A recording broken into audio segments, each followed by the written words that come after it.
Lots of subtle signs. Stomach being upset quite regularly. Pulses in the chest.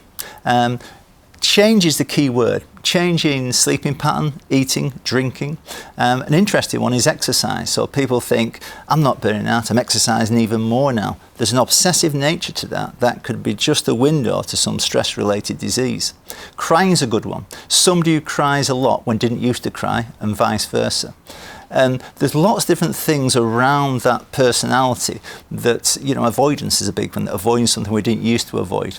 So there are signs, we've got to slow down and look for them and then take some action.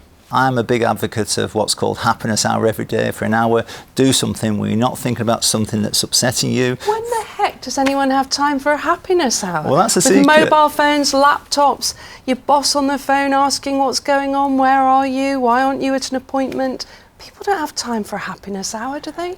I was a bit like you, but I've come around to the opinion you've got to make time for that. And it doesn't have to be exactly an hour, but something where you're doing something where you're not thinking about and obsessing about something that is okay in the short term. In the long term, the stress, the frequency, intensity and duration of that will slow you down and maybe stop you. So as much as you say there's no time, you've got to find some time, maybe not every day, but certainly every week, where it's you doing your thing that makes you happy and you're not obsessing about something that makes you unhappy. So if you're going to give somebody one bit of advice as well as happiness, what would it be?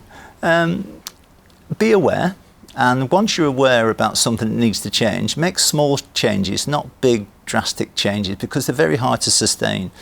Good advice that somebody once gave me is have somebody who you can trust to talk to, who's not going to judge you, who's going to listen to you. And the process of listening could be the solution, rather some strange advice that you're going to give and get a solution to the problem. Just the process of listening.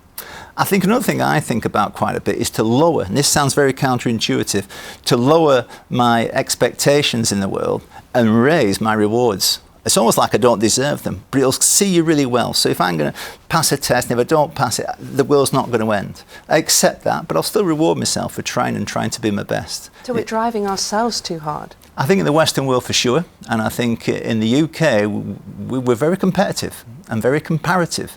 And I think when you throw, I'm going to say it, the internet in there and start comparing and contrasting, it can feel like we're not where we should be in life at the moment. And that can demoralise and deflate us. As an employee as well, often I think someone is too scared to raise any of this as an issue because they're worried they'll lose their job.